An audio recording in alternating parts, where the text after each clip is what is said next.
All right, let's get into this. So, Brother G44 on Twitter has just been on fire in the last 24 hours, and he's been explaining some stuff to me that's just blown my mind. So, I'm going to try to explain it to you guys. Hopefully, not take up too much of your time, but I would definitely not miss a second of this video because there's going to be so much good stuff. So, first things first, let me just do a quick recap, as quick as I possibly can, of this sign, which is not easy to explain. Okay, so this sign happened on December 27th and 28th, a couple weeks back. It was, I guess, right after Christmas, before New Year's. The sign is described in book of Acts, chapters 27 and 28, specifically in chapter 27, verse 37, and chapter 28, verse 11. And it's not overtly describing this sign. It's sort of like a hidden thing, right? So what the sign describes is it's a celestial sign, okay? It's a celestial configuration that's being described in the clues and numbers in Acts 27 and 28. So Acts 27 and 28 is those two chapters. The narrative is about Paul being on a ship voyage to Italy, okay, to be brought before Caesar. He's being taken as a prisoner, and it's a very dramatic ship voyage because a lot of stuff goes wrong. And where the sign comes in is, if you like I said, if you look at chapter 27, verse 37, it mentions 276 souls. So for some reason, they're mentioning the exact number of people on the ship. Okay, and then in chapter 28, verse 11, it mentions Castor and Pollux, and it even mentions that this ship had the sign of Castor and Pollux. On the surface, they're just saying it had a sign or like a marking or engraving or something on the ship of Castor and Pollux, but it's using the word sign, so it's kind of like a double entendre or like a hint from God that this is actually referring or describing a sign in the sky or wherever. So yeah, so the first thing to look at is the fact that, like I said, the narrative itself is talking about a ship voyage. And if you look at Sagittarius constellation, the upper part, if you look at these blue constellation lines, they resemble a ship. Okay, so you got the front and rear mast, and you got a center mast, and you got the ship itself, the hull. So that's the first clue. And the second clue is, like I said, chapter 27, verse 37, it mentions 276 souls. Well, that's referring to 276 degrees of ecliptic longitude, okay? And so that's where the sun should be. So the sun is at 276 degrees of ecliptic longitude. Now, ecliptic longitude is basically like, if you look at the plane of the solar system, that's the ecliptic, okay? So if you're on Earth, so like if you're on Earth, it's like an imaginary line in the sky, and all, like, the sun, the moon, and the planets are all following this imaginary line. They're not all over the sky or all over the place. They're all following this line, and they're moving from right to left. That's the ecliptic. But if you look, like, say you're like position yourself above the solar system, looking down on it, you can look at it as a circle, and that's what I've done here. This red line depicts it in that way in this graphic, and you really have to do that to be able to see what's being described here.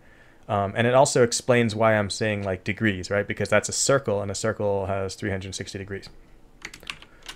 Okay, so that was that clue from chapter 27, verse 37. The sun has to be at 276 degrees. And that happens on December 27, 28 every year, by the way. The sun will show up right there at 276 degrees, right there at that center mast of our little ship here, right? That happens to be the 276 degrees, right? And the next part is in chapter 28, verse 11, where it talks about Castor and Pollux. Castor and Pollux is referring to the constellation Gemini.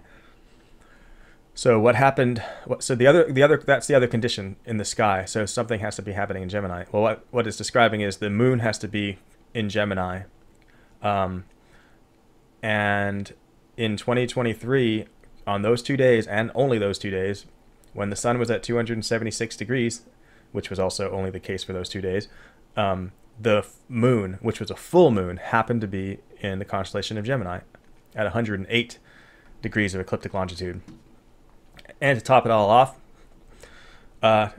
Jupiter was in Aries the Lamb, which is the first constellation in the post-Exodus Jewish Mazzaroth.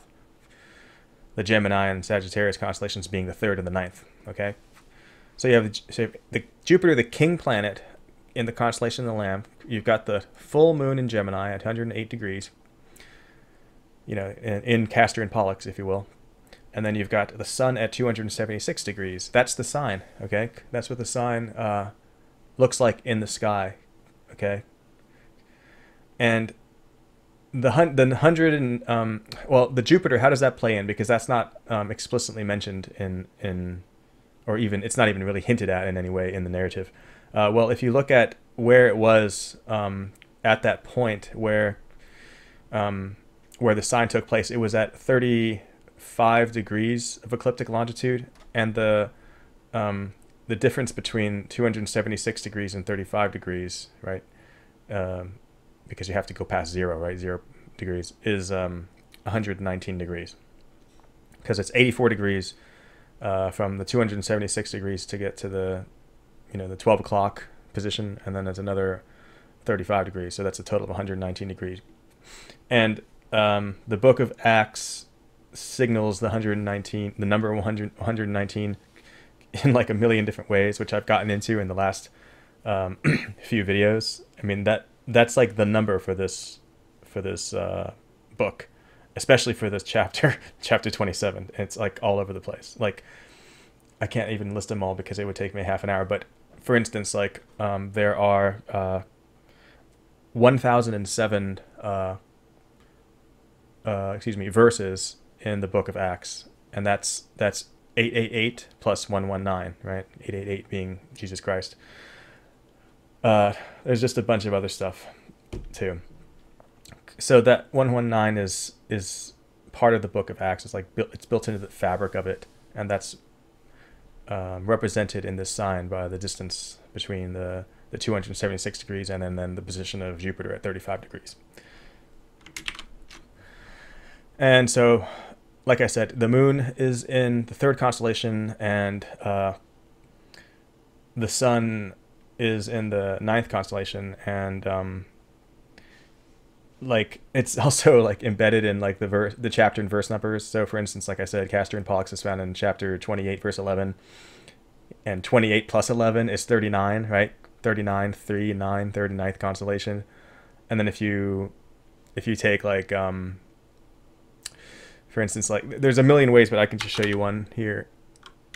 If you open a calculator and then you just take like the chapter 28 verse 11, and then you add it to its reverse, 1182, it gives you 3993, right? Also talking, also referring to the 3rd, 9th constellation.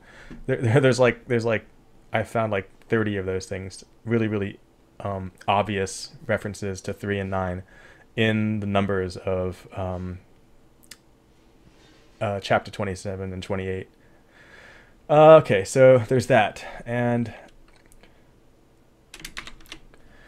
okay, so that's the sign. And what does it symbolize? It symbolizes a lot of things.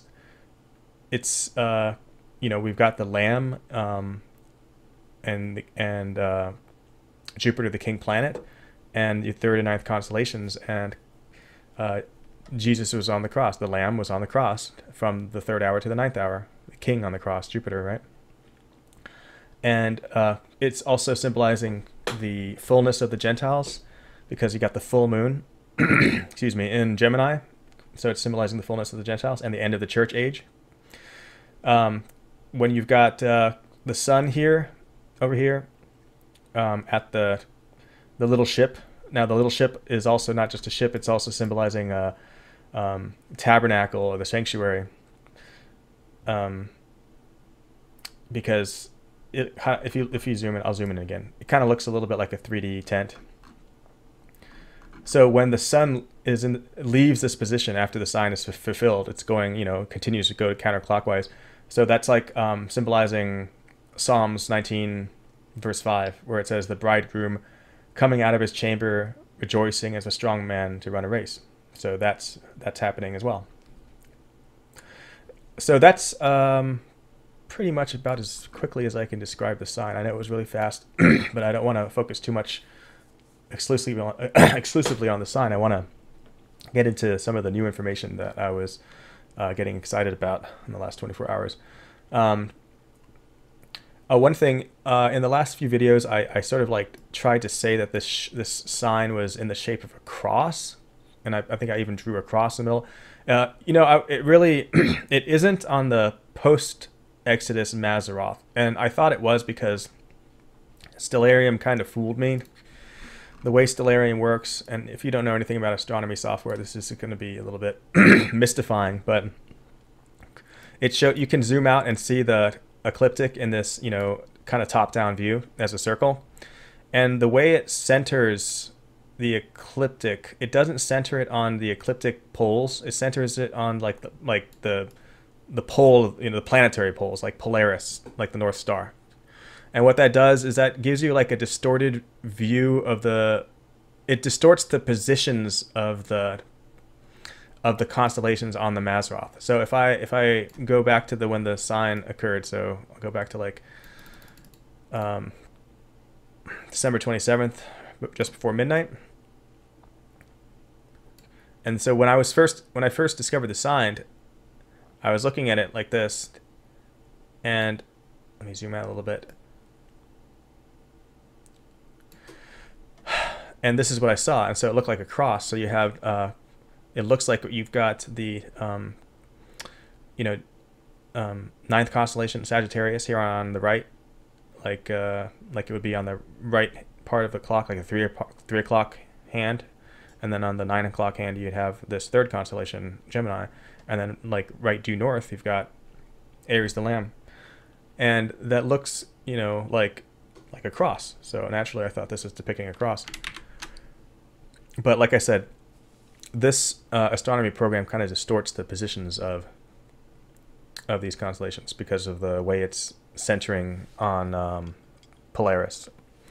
And if you look at it, what you have to do is basically center you have to center on like the ecliptic north or south pole. So I did that, and I have a picture that I took of it, screenshot.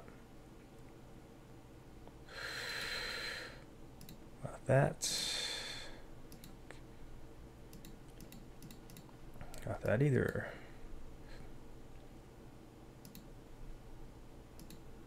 Yeah, here it is. So let me zoom in real fast. So here it is, like centered on the ecliptic south pole. So this is as if you're way, way, way above the Earth or the solar system and looking down. Okay, that's how you're going to get the most correct view of the Mazzaroth in sort of like a circular aspect or perspective.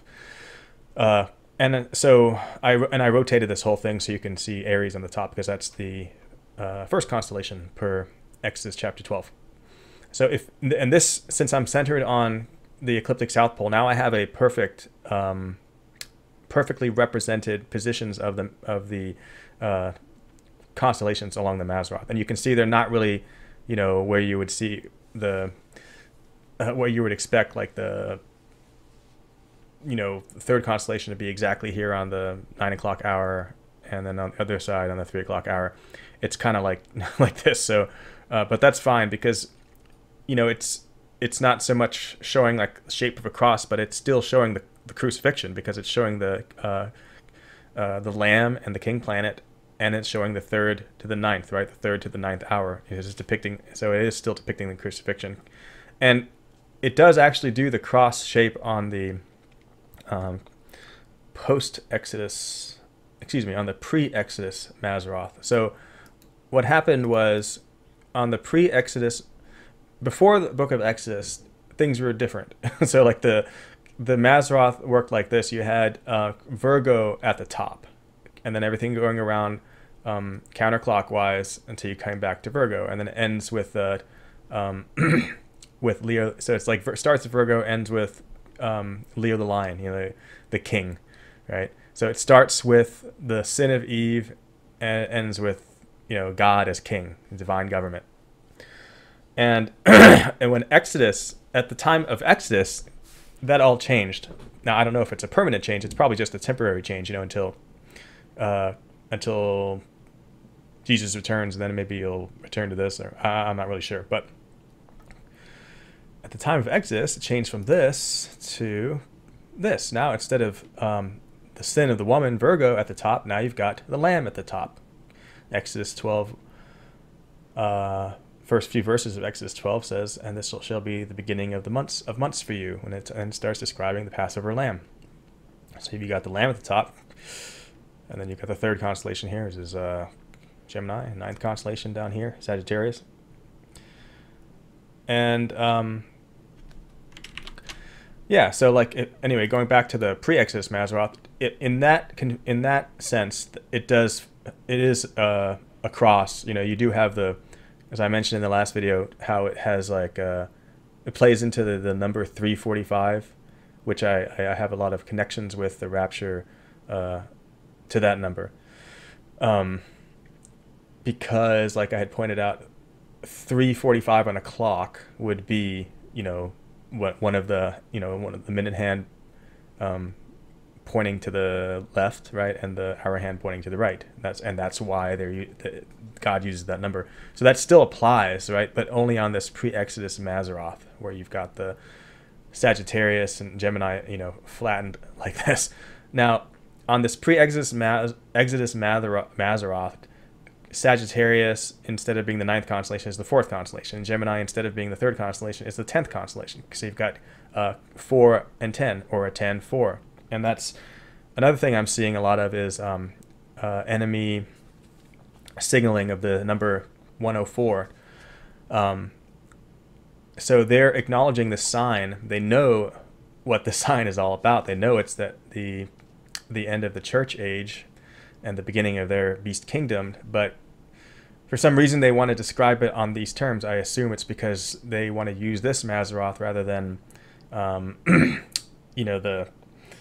the one that puts the Lamb, Jesus, at the top, because they don't really like him very much. So they'd rather use this one, and it also puts, maybe in their occult mythology, it puts the trans woman at the top, right? Because the god of this world, Lucifer is a transgender god, right? It's like a man who thinks he's a woman, or trying to pretend he's a woman. And that's why we have all this cultural chaos right now with transgender stuff going on. It's because he's trying to make the world and everything in his image. So this would fit his occult. I don't know if that's what they're doing, but this would fit his occult mythology just perfectly. Instead of having Jesus the Lamb at the top of the Mazzaroth system, to put the transgender woman at the top, right? But I don't want to get into that. So where am I seeing this 104? Well, just a ton of places. So especially this, just here in the autumn, in the beginning of winter. So you had Back to the Future film was re-released after how many decades, right? Just for one day or one weekend in theaters nationwide. This was the end of October, and they have that out of time license plate, and that out of time equals that word out of time equals 104 in simple ordinal. Excuse me, simple ordinal. Robert Card was the shooter in Maine. We had that shooting spree in Maine a couple months back. I think that was also October. And Robert Card in simple ordinal is 104. And Matthew Perry just died, and his Instagram post, his final Instagram post, he kept on putting this bizarre phrase in, "I'm Matman," which seemed to be some kind of coded phrase, right? And that in simple ordinal equals 104. He drowned, and drowning is equal to 104 in ordinal. They say that he died at 4:10 p.m. There you go. You got the 4th constellation and 10th constellation. The emergency alert system test was on October 4th, which is 10/4. 10th constellation and 4th constellation. The lead singer of Dixie Chicks died a couple months back, and Dixie Chicks is 104, simple ordinal. David Kozak, you had the Mass shooting in Czech Republic at the University of Prague. That was the name of the shooter. His name in simple ordinal is 104. You had the whole issue with Trump on being removed from ballots. Trump removed from ballot is 104 in reduction. Main ballot, because he was being, it was an issue there where he was getting removed from the ballot in Maine. Main ballot equals 104 in simple ordinal. Bobby Jean Carter, I don't know exactly. I think she was a musician, famous musician. She just died a few weeks ago, and she equals 104 in reverse reduction. In October, a 104-year-old woman skydove. It's a pretty remarkable historic thing. The 104th NFL season began this fall. And then there was at Cornell University in their Jewish dining hall, an anti-Semite. The Jewish dining hall is called 104 West, and some anti-Semite threatened to shoot up that dining hall. That happened in late October. So there's just been a ton of signaling this number, and they're signaling it because they're signaling this celestial sign, which they know perfectly well about. They are very, very aware of these things because they're always watching the sky. They like to dumb down the stuff, or I should say, they want to conceal the knowledge from the general public, but they follow this stuff. In fact, they only give you stupid things like astrology, which is all BS, right? In the churches, they all try to say, oh, if you're looking at the stars in a capacity, it's all astrology, and it's some kind of like sin or something, which is just complete nonsense. Because they want, most churches are run by Freemasons, and they want to keep the laity ignorant, So they're pushing the number 104, just like they constantly pushing the number 192, like the film Leave the World Behind, that's equals 192 in simple ordinal. Great Tribulation equals 192 in simple ordinal. There's just I have a whole list. I won't bring it up now because I don't want to get too much into numbers here, but the reason they were bringing up 192 is also related to this sign. Because if you look at the sign, here's the sign in Stellarium. It's defined by the sun being at 276 degrees and the moon being at 108 degrees. This is all ecliptic longitude, right? And then Jupiter being at 35 degrees, okay?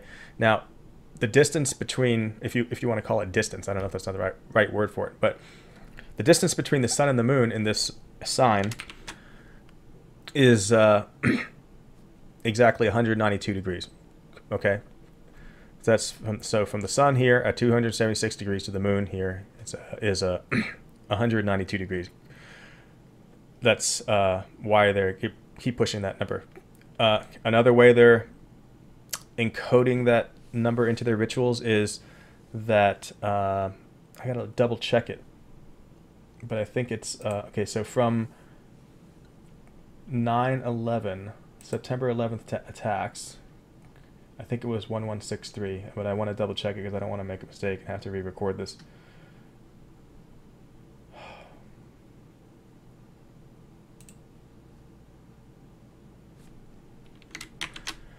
Okay, yeah, that's what it was. 1,163. Okay, so from September 11th attacks, which was really just a ritual, from that ritual to the time when this 276 sign actually happened on 12/27 going into the 28th, it was 1,163 weeks, okay?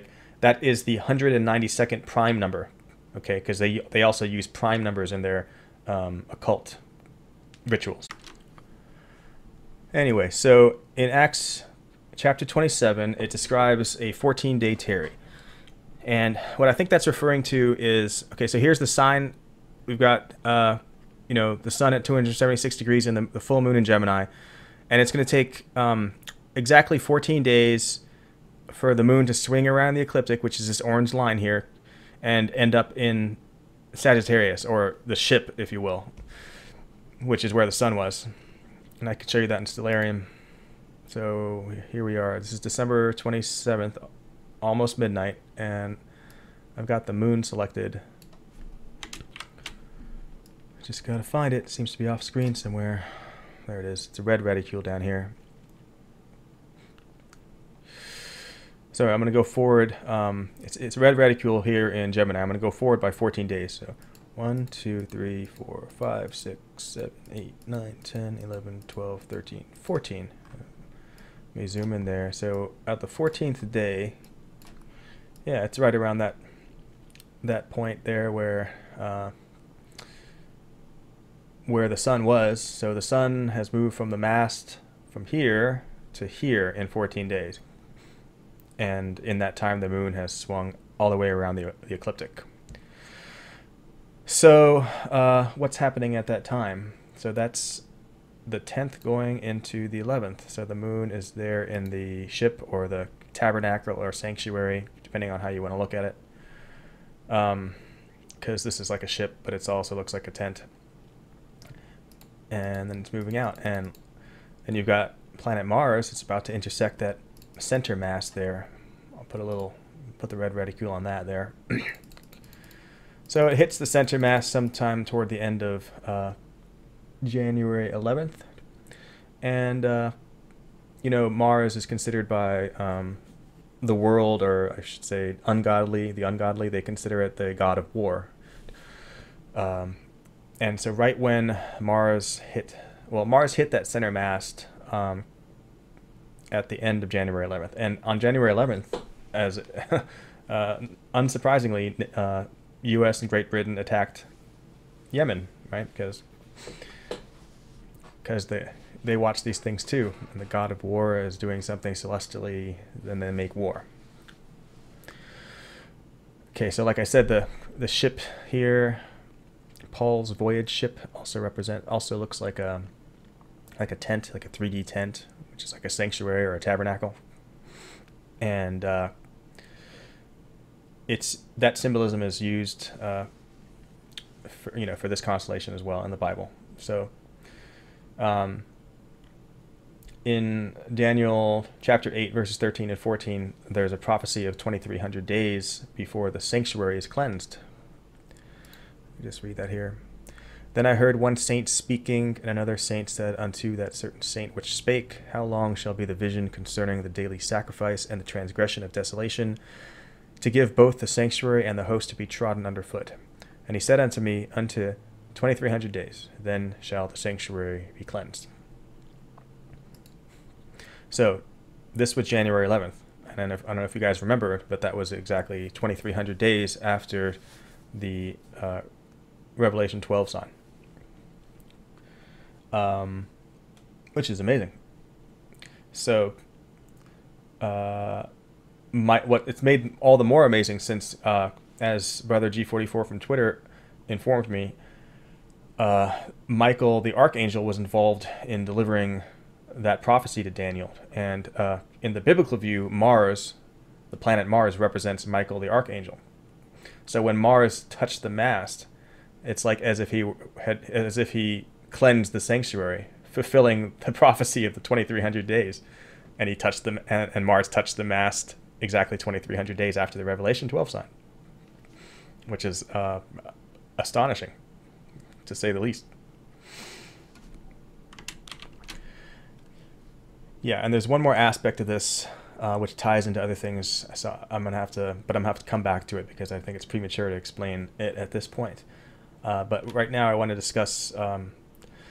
So this is all happening. The end of the 14-day tarry, and then this, the moon arriving at that sanctuary, and Michael the Archangel cleansing the sanctuary. This is all happening on a specific day, January 11th. So let's talk about January 11th. Well, first thing is, I'm sure most of you are aware, but January 11th was being watched by a lot of watchmen because it was the center point of all kinds of solar eclipses and lunar eclipses. I think this one here is from Brother Steve Fletcher, and this one depicts all the lunar eclipses that January 11th was a center point of.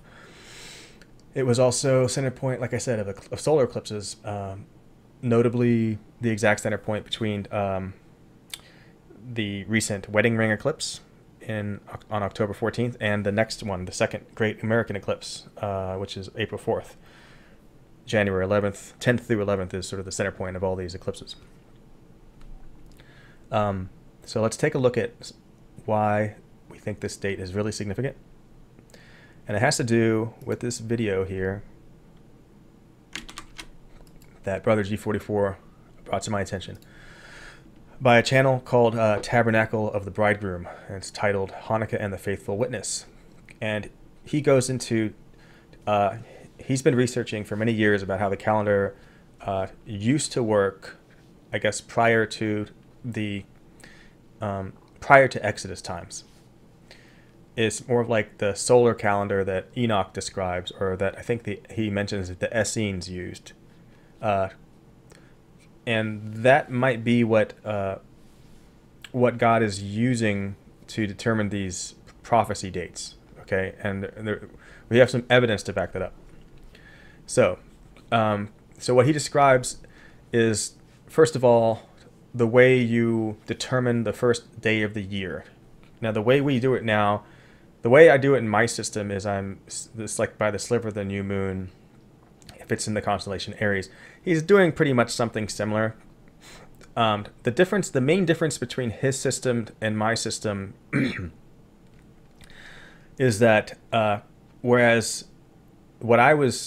the system that I was describing, what I was calling God's calendar, maybe presumptuously, but we basically keep doing that every month. You keep checking the new moon, the sliver of the new moon every month to determine the start of the month. His system is sort of a set and forget system. Okay, and he said this is the way that the old Enochian, or the Book of Enoch, describes it, the solar calendar system. So you do check the new moon to get the beginning of the civil year, but from then on, you don't have to look at the sky again until the next year. You just use this system where you just count days, and it's a really simple count.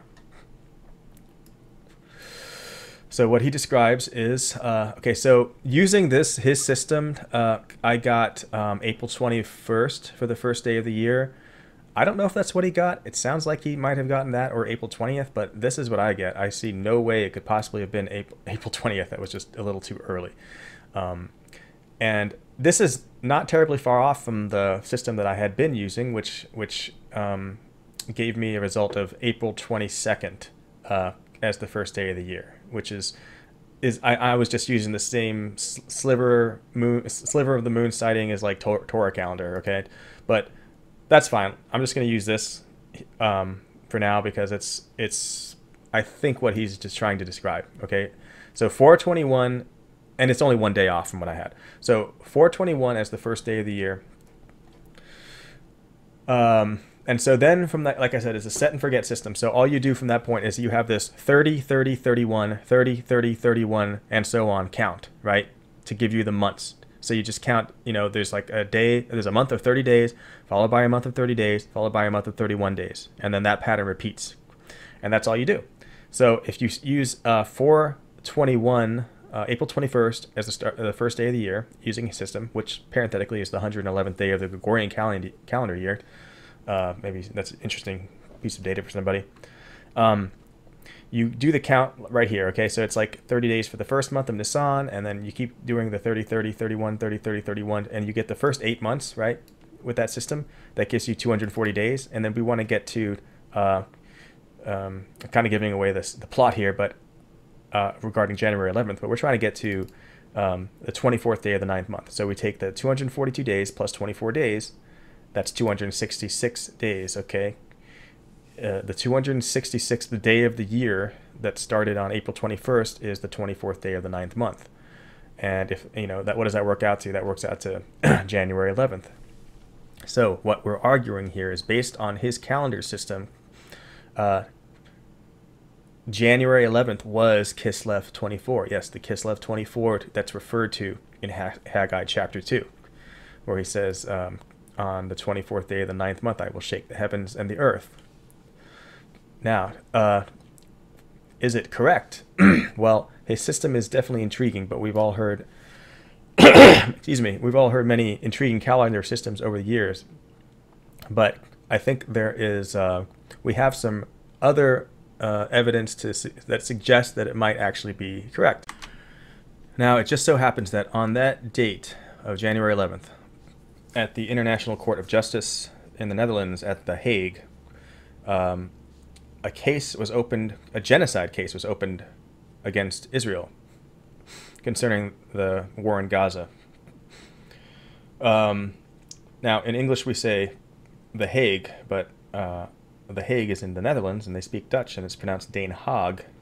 And isn't that interesting that this is happening on January 11th, a date which we suspect is actually Kislev 24, which is a date that is mentioned in Haggai chapter 2.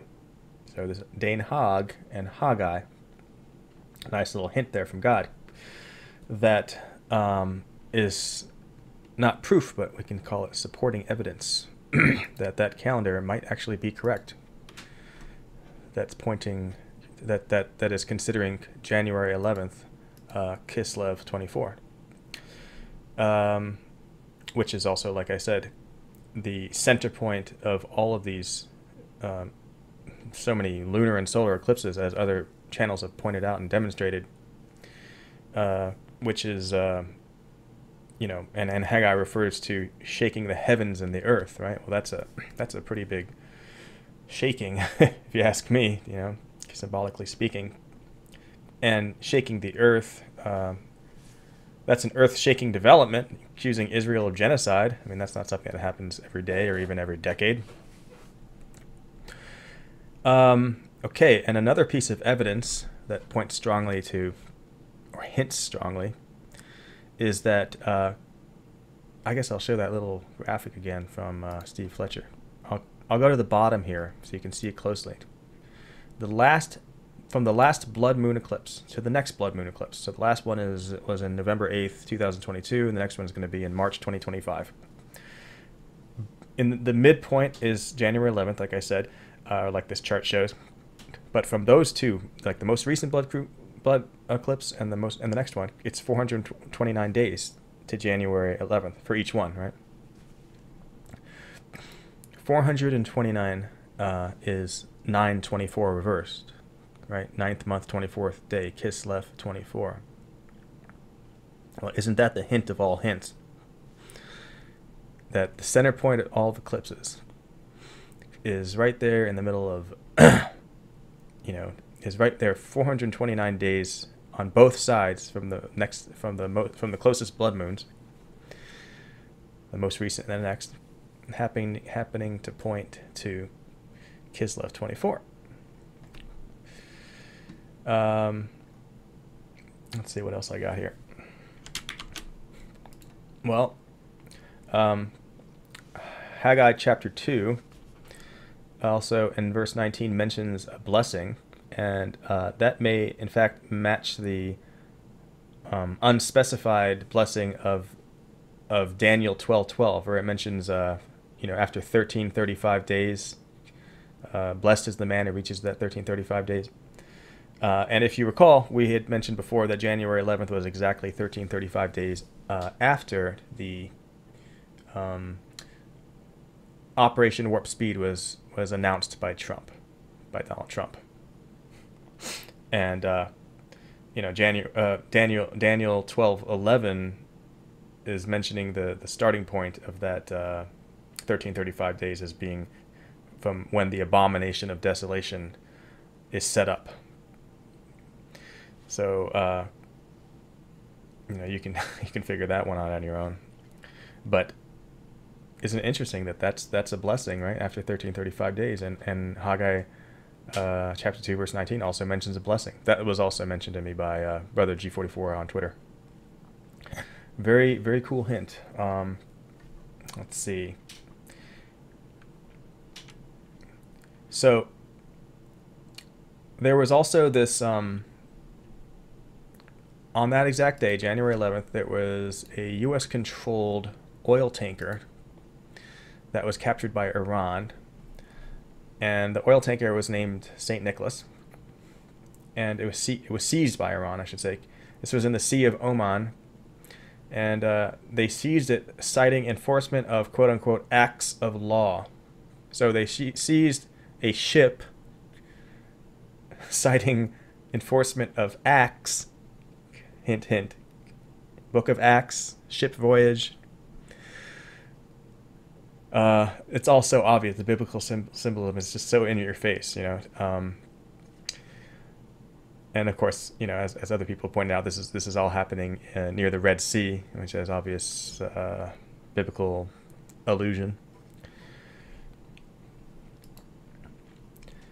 Getting back to our calendar here.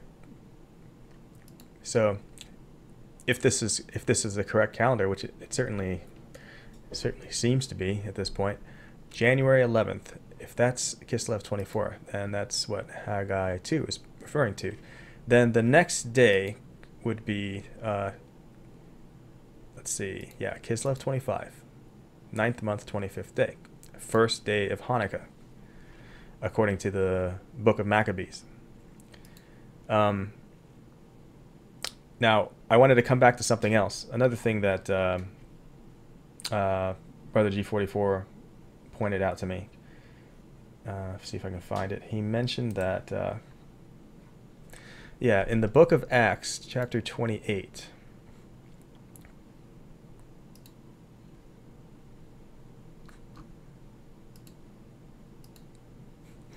After they departed in the ship of Alexandria, whose sign was Castor and Pollux, okay, tarried at Syracuse for 3 days. And then when you get to Acts 28, verse 15, it says, and from thence, when the brethren heard of us, they came to meet us as far as Appii Forum and the 3 taverns. Okay, where it says they came to meet us, this word meet, okay, that happens to be Strong's Greek 529. It's only used 3 times in the New Testament. The other 2 times it's used, other than this usage in Acts, are in Matthew 25:6, where it's talking about go ye out to meet him, referring to when the Lord arrives to the virgins, to the 10 virgins, and the other one is in 1 Thessalonians 4:17, which is the famous rapture verse about meeting the Lord in the clouds, right? So those are the 2, you know, that the other instances or occurrences of this word, other than here in Acts 28:15. So very, very suspicious. So that word meet is being used there. So after this time of being, let's see. So this is sort of like, let's see. This is after the voyage, right? Because they arrive at Rome, and then let's see. When they get to Puteoli, which is not yet Rome, they tarry there 7 days, and then they go to Rome. So yeah, so right after the verse where they arrive at Rome, they say they meet. Okay, they use this word meet. So you can say like after the 14 days of tarrying, maybe. And what is how is that supported? Well, that's Strong's Greek 529, which is a 925 reversed. And remember, the 429 was the 924 reversed, so the 529 is a 925 reversed. So the next day, let's say the 14-day period of tarry from the 276 sign ends here, right, on the 24th. That's the end of the last day of the tarry, of the 14-day tarry. The next day is the 25th, which happens to be, at the end of the voyage. The next day is when they meet the brethren. Right, we came the next day to Puteoli, and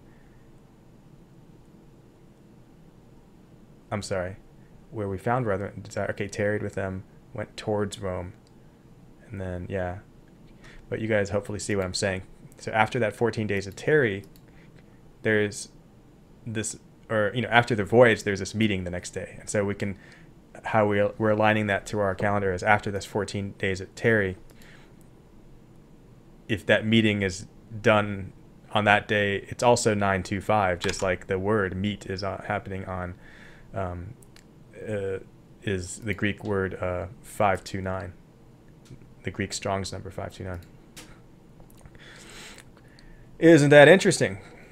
Very suspicious, if you ask me. So anyway, so that's pretty heavy stuff there. I think that's really, really strong evidence. So that is, okay, like I said, the first day of Hanukkah, right? If we go by the book of Maccabees, which says Kislev 25 is the first day of Hanukkah. And now we can just count the days of Hanukkah. So anyway, what that means, if this is all not just delusion, that today is the 15th, and it's currently the 4th day of Hanukkah. Very interesting. So we get to the 5th day tomorrow, the 6th day, and then the 7th day of Hanukkah would be on January 18th. So we're looking at that potentially as being a high watch day. And then the next day will be the 8th day of Hanukkah, quote unquote, January 19th. So it could be that the rapture happens on the 18th and maybe the 18th in the west and the 19th in the east, Australia and Asia. Or it just simply happens on the 19th and then the 20th in the east. Or if we have to look at the typology in, I think it was 1 Kings chapter 8, verses, I think 65, where it talks about when Solomon was holding like a dedication feast for the temple that was being built. And first, he does the first week. And remember, Hanukkah is basically just a delayed Feast of Tabernacles, as we learned in the last few weeks. So that Feast of Dedication that's why they call it the Feast of the Dedication, right? Because it's like dedicating a temple. So if we follow the pattern in 1 Kings 8:65, in which Solomon is having this feast of dedication for 7 days, and then he's decides to extend it for another 7 days, then we'd have to be here for another week, taking us to January 25th, which is around, I think, is the full moon, which is, as Brother G44 pointed out, a wolf full moon. That's what this one is. It's called a wolf full moon. And he mentioned, let me look at my messages real fast.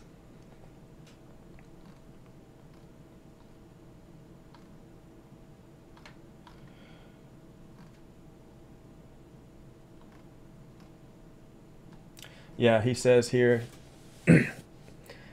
that would be interesting if it got fulfilled then, because in Isaiah 13:6 it says, "Howl ye, for the day of the Lord is at hand. It shall come as a destruction from the Almighty."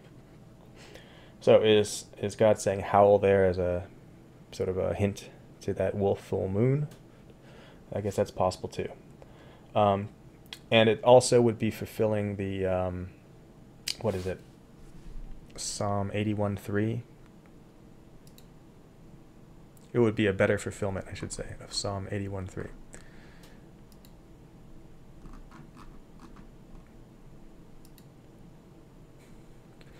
Blow up the trumpet in the new moon in the time appointed on our solemn feast day.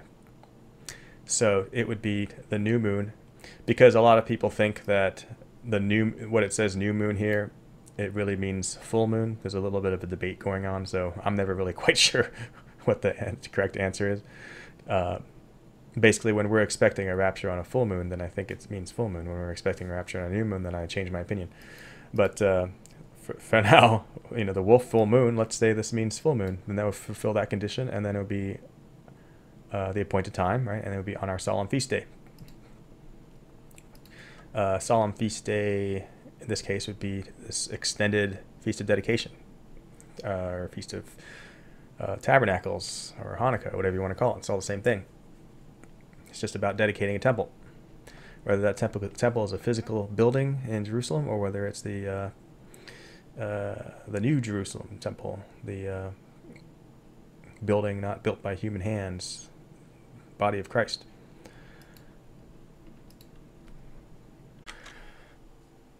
So if that calendar is telling us that January 11th is Kislev 24, remember that the oil tanker, the U.S. controlled oil tanker that was seized by Iran, the name of the oil tanker was Saint Nicholas.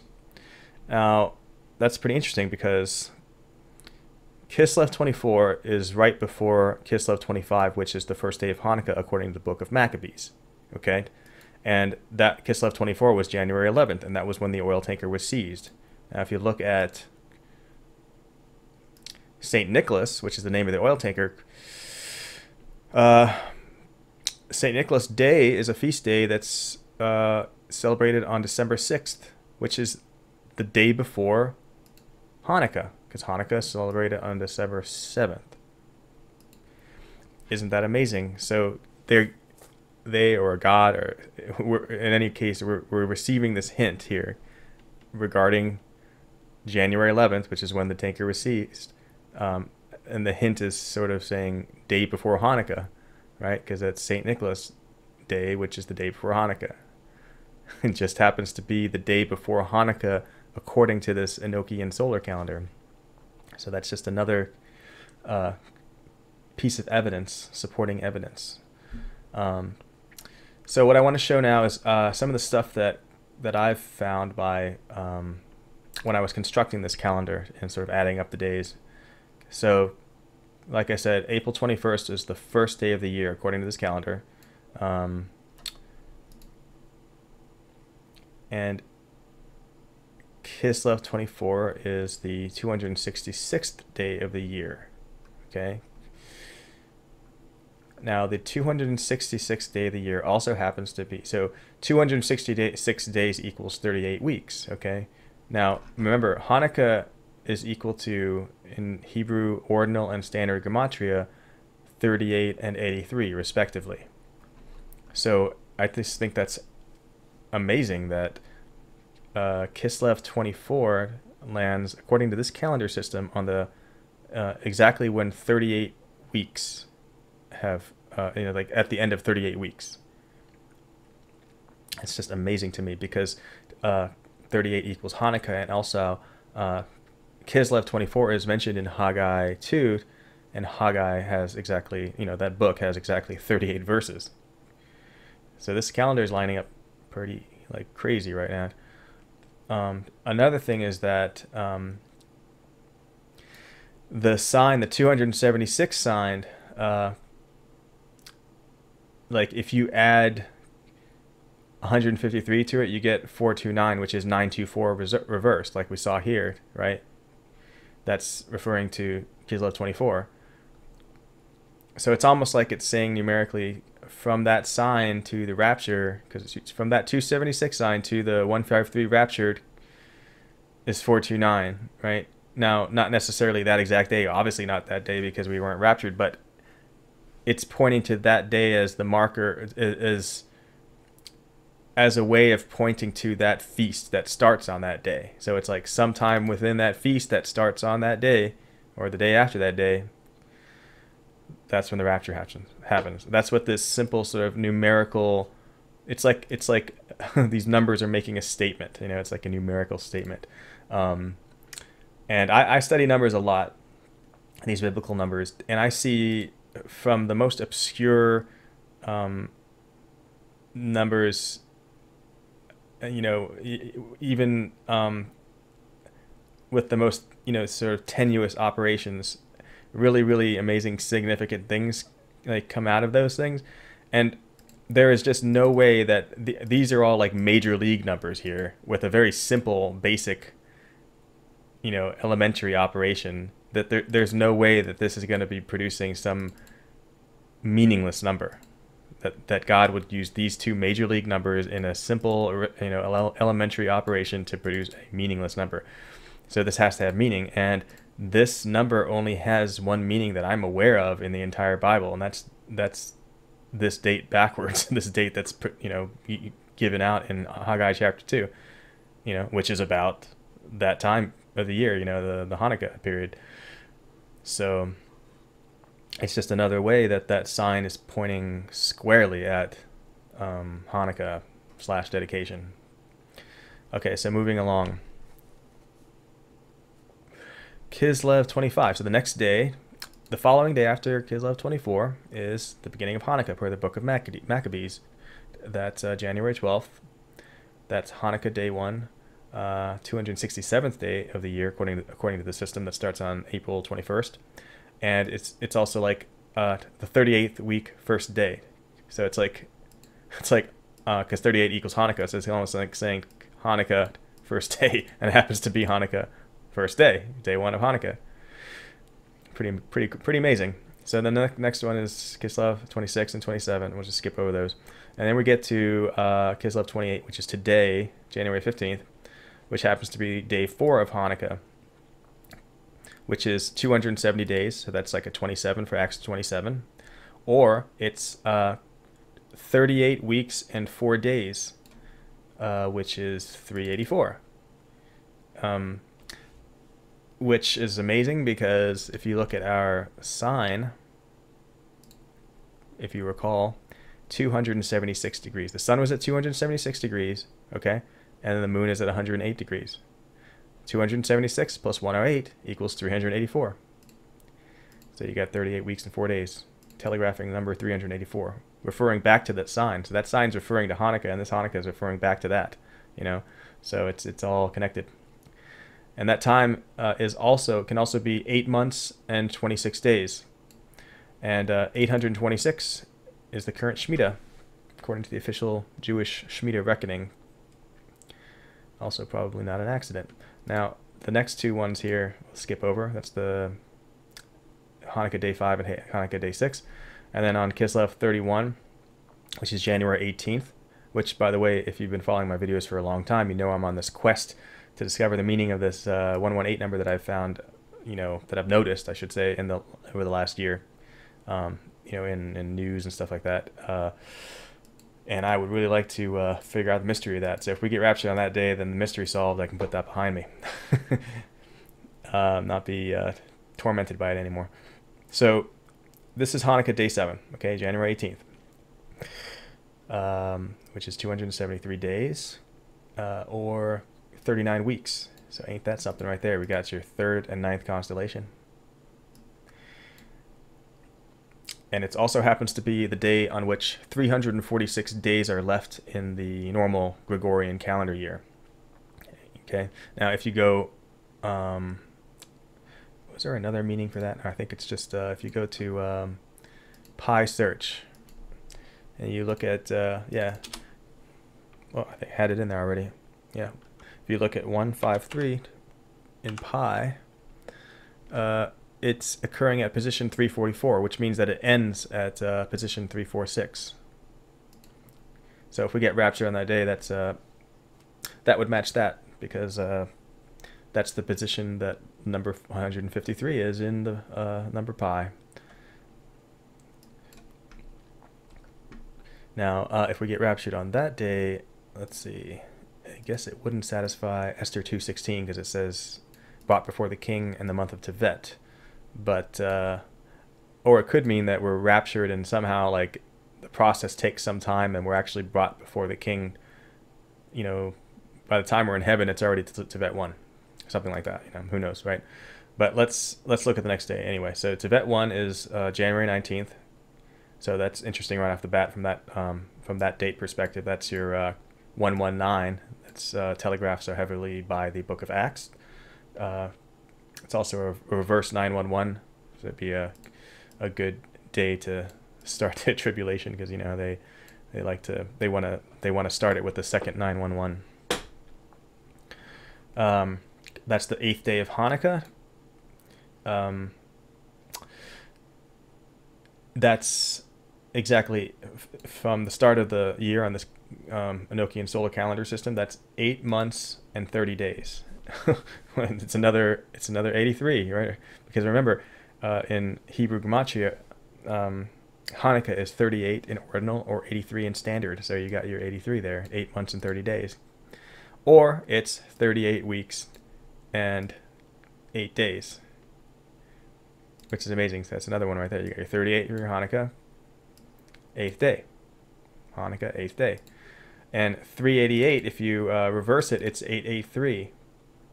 And 883 just so happens to be the 153rd prime. What are the odds? another thing I passed over here, but the 276 sign happened on December 27th going into the 28th, right?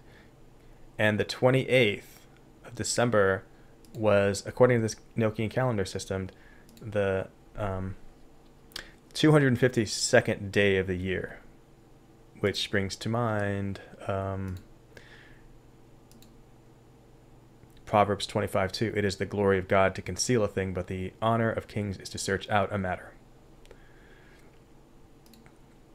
Pretty cool. So then the next thing is something I noticed, but I think is very interesting to stumble upon something like this. 252 days happens to be exactly 8 months and 8 days. Isn't that something? Get your 88. So that sign happened on the 8th month and 8th day of the year, according to the system. It's just, I mean, this is, when I see things line up like this numerically so strongly and everything just click into place like this, it just feels right. It seems like it has to be right. And of course, it doesn't mean it is, but that's just how it seems to me. Okay, so another thing that Brother G44 pointed out, which I thought was very cool, is, so starting on January 19th, right, our Kislev 24 date, this calendrical phenomenon began, okay, where the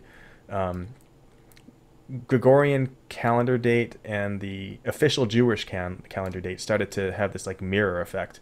So you have like January 11th, and then you have the first day of Shevat, which is the 11th month. Okay, that's the Gregorian calendar, and then that's the official Jewish calendar. And then the next day is January 12th, second day of Shevat, and so on and so forth. And if you continue this, first of all, this phenomenon only lasts for 9 days, which is interesting because, the Hanukkah is a 9-day feast, at least in the traditional version of it, the traditional modern Jewish version of it. And so that lasts for 9. This phenomenon lasts for 9 numbers, and it does. It is astounding that it's like this date.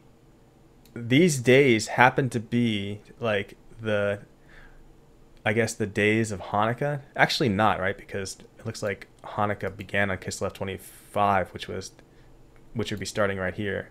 So maybe we've got the calendar off somehow wrong here, but nevertheless, let's leave that aside for a moment.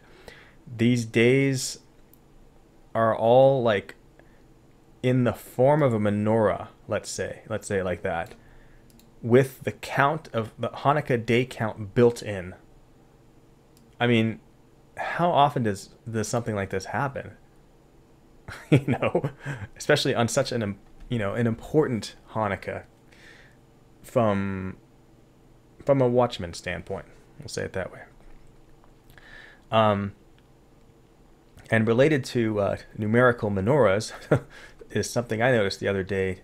Is I don't know if you saw my last video, or I don't know if I mentioned it in my last video or the second to last video, but I was mentioning this concept of a excuse me, a binary door, which is why you have these rapture related verses using certain numbers. So like Revelation 12:5, for instance, is referring to the rapture, right? The child gets caught up, but that's 125, which is 5 cubed.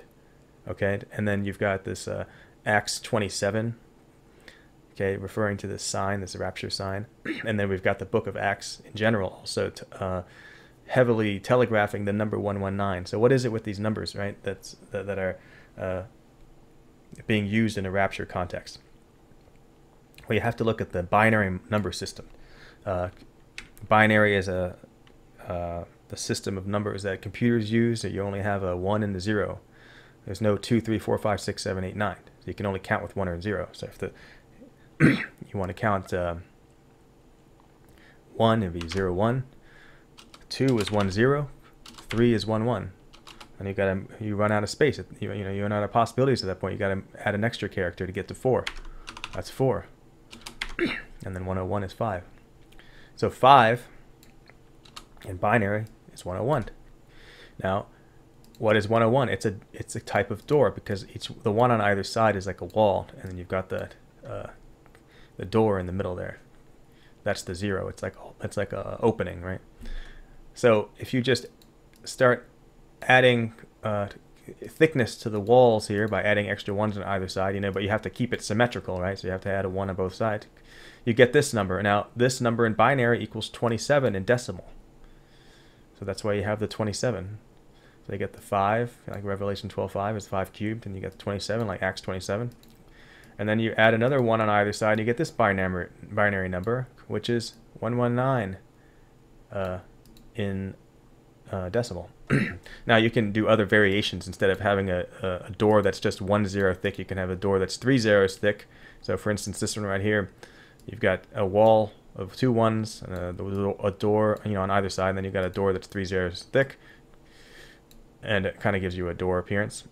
And it has to be symmetrical, and that equals a decimal, and in decimal that equals 99, which is another rapture number they use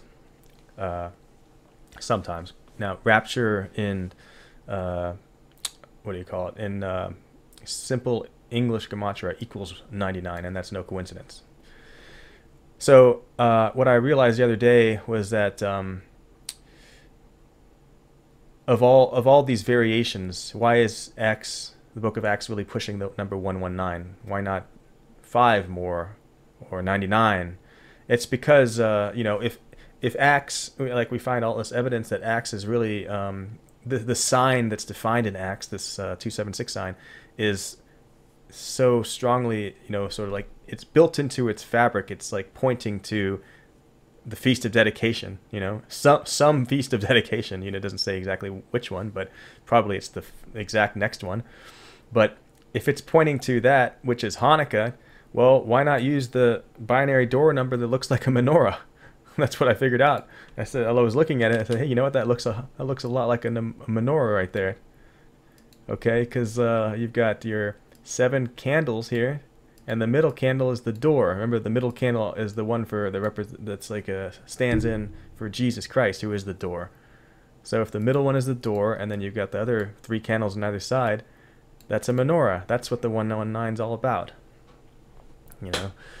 It's really brilliant, how all this stuff fits together. And there's so many layers. It's so deep. I probably only scratched the surface of the depth of this stuff, but it's really, really, we're really blessed to be able to witness these things and understand these things, because these are secrets that have been kept secret, for, all of history. So that sign, that 276 sign or multisign or whatever, that occurred right at the end of the church age. It occurred right at the end of 2023. So you have all this stuff in the Bible that points to 2023. That's where everybody was sort of like confused when 2023 passed, and we thought, well, what's all the stuff? You got like 2 Thessalonians 2:3. You've got Habakkuk 2:3, and you got all these rapture verses that seem to call attention to 2:3 or 23 or 2:23, but then 2023 passes and there's no rapture. So what I think is going on here is that you've got all that stuff is pointing correctly to 2023, but that's not necessarily the rapture moment, because that's what it is like this 276 sign is kind of like the flag in the ground at the very, very end of 2023, from which is attached a predefined Terry period, a period of Terry, okay?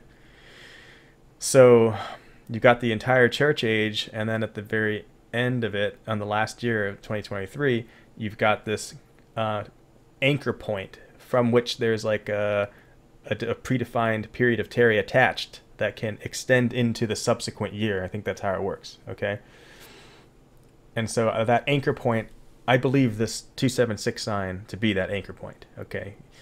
That's why it comes at the very, very end of 2023. It's no accident that God put it there, because that way all of his numbers can, his prophecy, end times numbers, his numerics can work, still. All the encoding of 223 and 23 and chapter 2 verse 3 or chapter 23 or chapter 2 verse 23, stuff like that. That all still connects.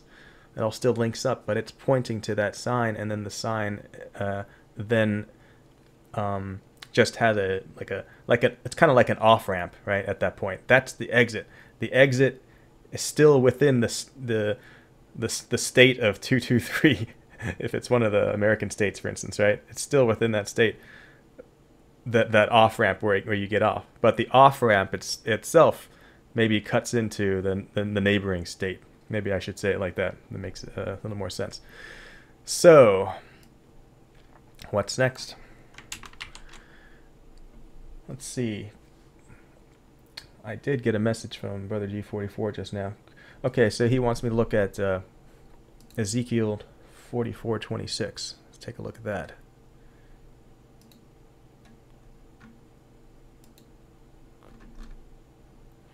Yeah, it says, and after he is cleansed, they shall reckon unto him 7 days. Excuse me. So after he is cleansed, he must wait 7 days. So when we were talking about the Mars coming here and cleansing the sanctuary, is that what I was calling it? Yeah, cleansing the sanctuary. So from that point, which was, I guess, about January 11th into the 12th, where Mars or Michael the Archangel cleansed the sanctuary. So using that, adding the 7 days from that verse in Ezekiel. Let's see here. 1, 2, 3, 4, 5, 6, 7. Yeah, so that also takes us to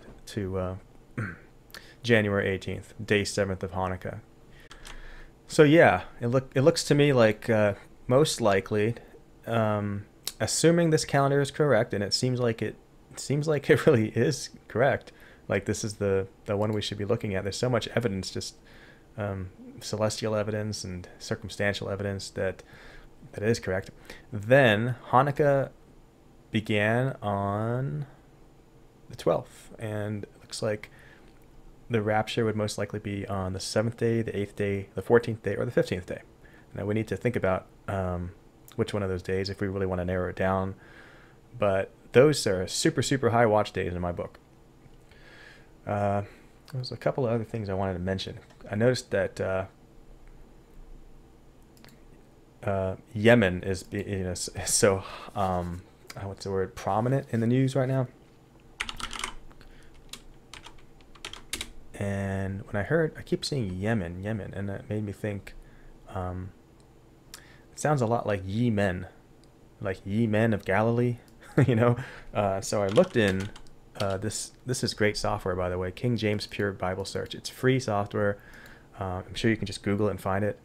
But you can search all kinds of cool stuff. Sorry for my whacked out fonts here. I know it's kind of hard to read, but if you search for ye men, okay, and I'm trying to do, I don't know. Okay, yeah, I need to include the Old Testament.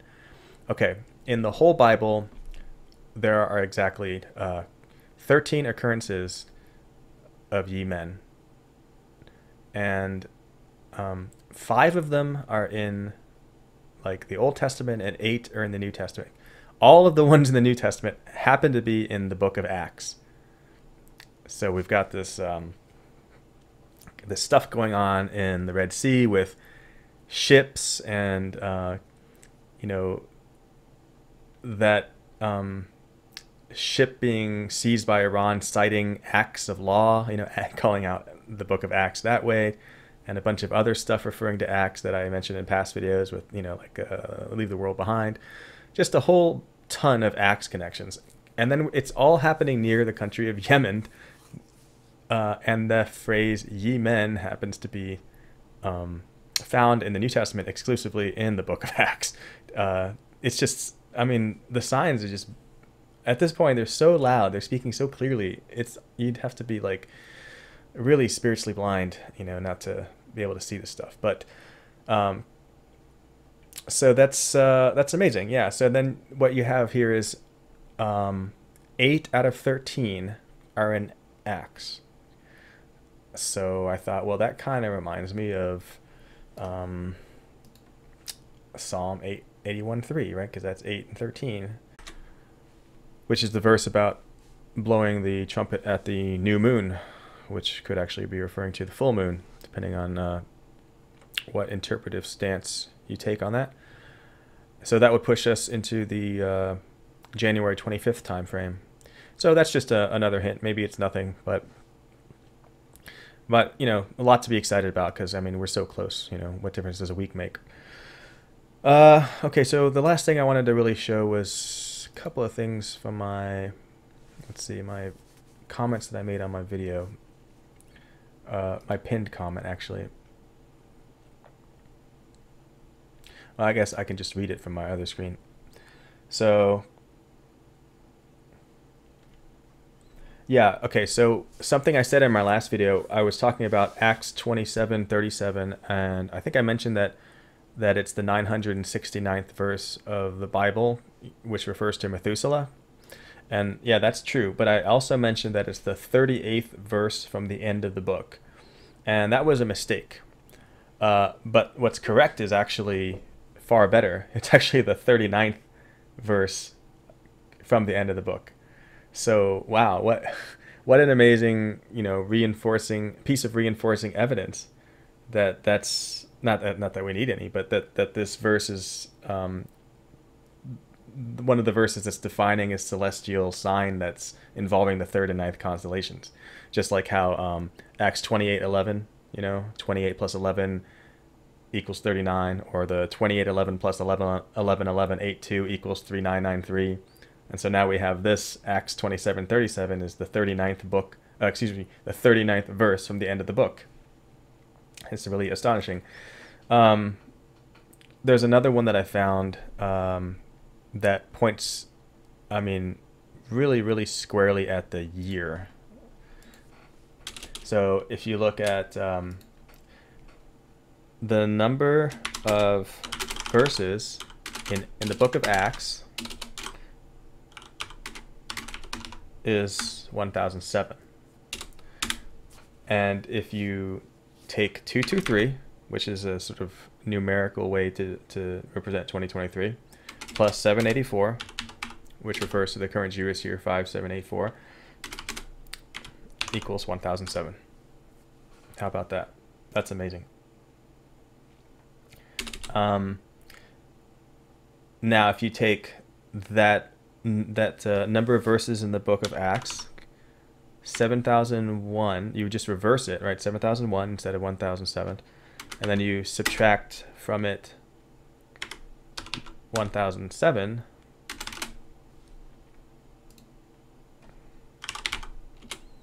Let's see, 7001 minus 1007, you get 5994, which is the current year Anno Mundi. Well, technically I say Anno Fall. That's my I don't know, invention. But yeah, most people say AM. So how about that? Isn't that amazing? You've got all the years that the sign occurs in, like every calendar year. You've got the Gentile calendar year. You've got the false Jewish calendar year. And you've got the true calendar year. Isn't that amazing? So, yeah. Let's see if there's any more.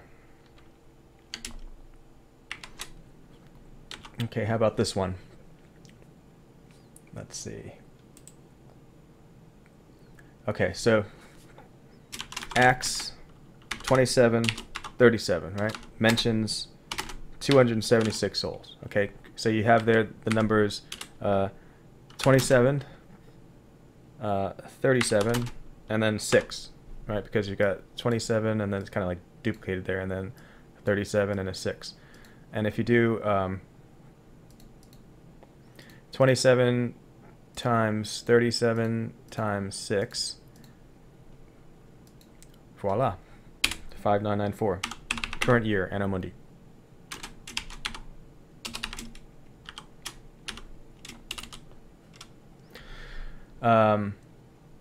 The number 276 that's intimately associated with the sign is equal to 12 times 23. And the sign occurred in December 23. The number, like I've shown in previous videos, 119 is very closely tied to the book of Acts. If you take 360 degrees minus 119 degrees, you get 241, which is Zerubbabel in Hebrew. Remember, Zerubbabel is the one who God said he would take in Haggai chapter 2. So that's just another of many, many ways that Acts is pointing to Haggai 2 and Feast of Dedication, in John chapter 10, and additionally, John chapter 11. Okay, and 119 is also, looks like 11 times 9, which equals 99, which equals rapture in simple ordinal, and it's also the different version of a binary door.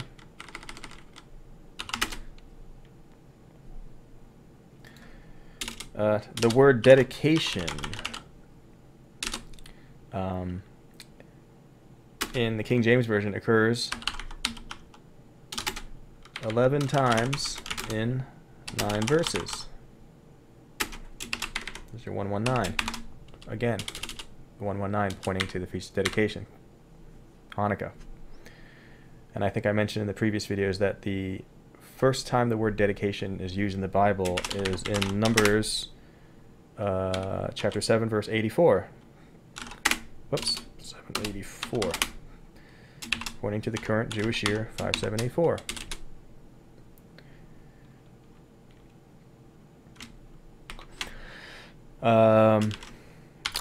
Acts 28:11 is the 27,911th verse of the Bible, and that's 27 for Acts 27, and a backwards 119.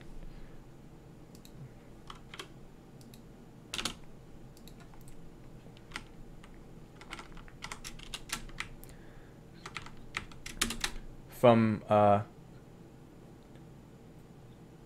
let's see. Let's take a look at Acts 27:37, the other verse.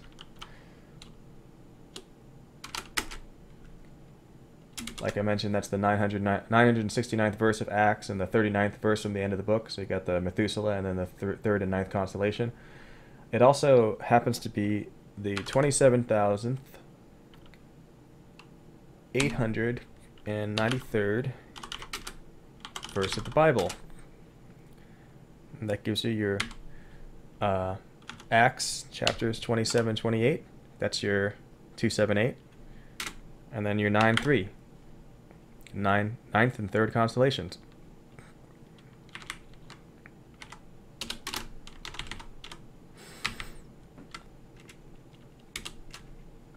From the end of the Bible, it's the 3,209th verse from the end of the Bible.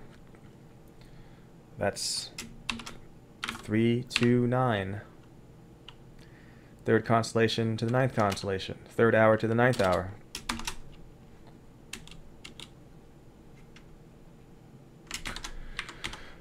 Like I mentioned, for Acts 28:11, 28 plus 11 equals 39. 28 times 11 equals 308. That's your 38. Hanukkah and Hebrew ordinal equals 38. Let's see here. Okay, if you break up the number, so you do like a of the number for the verse for the chapter and verse Acts 27:37. So we do 2 plus 737, right? And then a 27 plus 37, and then a 273 plus 7, okay? And you sum those up, okay? So you got 2 plus 737 is 739, and then a 27 plus 37 equals 64. 273 plus 7 is equal to 280. Now if you add all those up,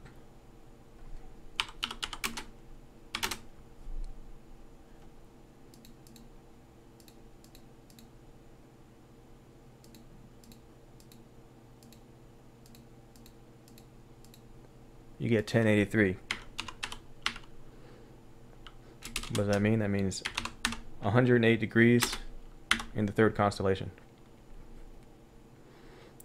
Moon is at 108 degrees in the third constellation in that sign.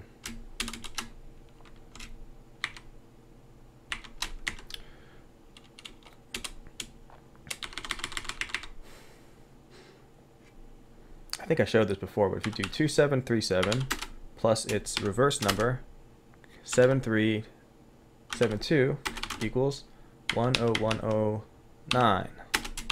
So 119 again.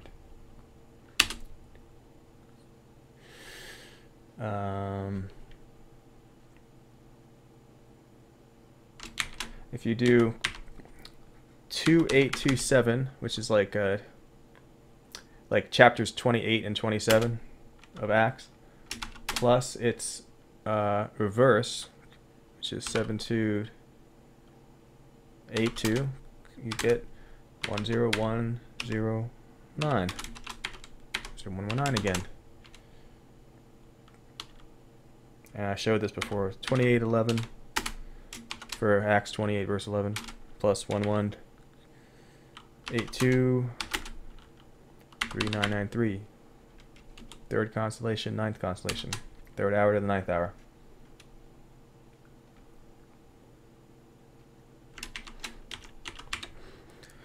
Acts is the 44th book of the Bible, and we're looking at chapter 27 verse 37, and you add those all together and you get 108. That's 108 degrees. This was the position of the moon.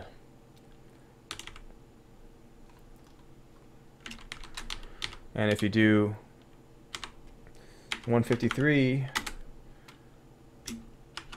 plus 39 equals 192 degrees. 192 degrees between the position of the sun and the position of the moon on the sign.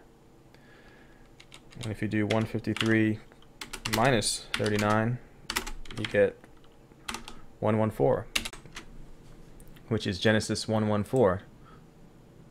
Let there be lights in the firmament of the heaven to divide the day from the night, and let them be for signs and for seasons and for days and for years. And that verse is equal to 3744 in Hebrew Gematria, I believe, standard. Yeah, Hebrew standard.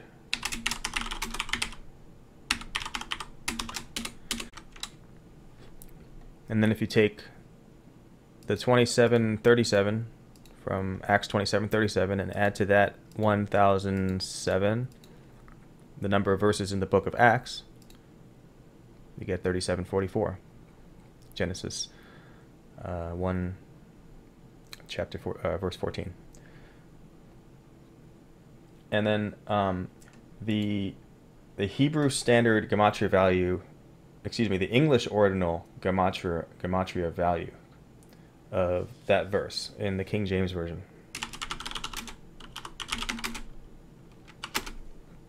is equal to 1371.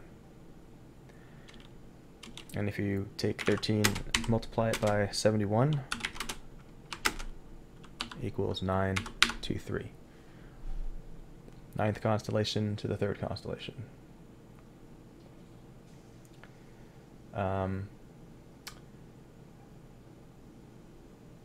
Let's see.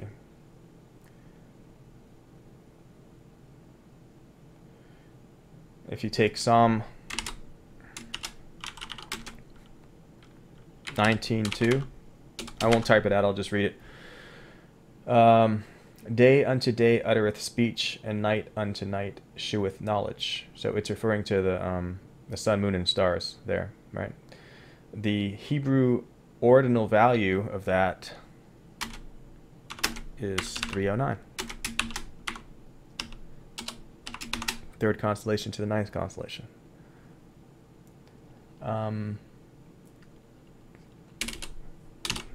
The phrase in Luke 21:25, there shall be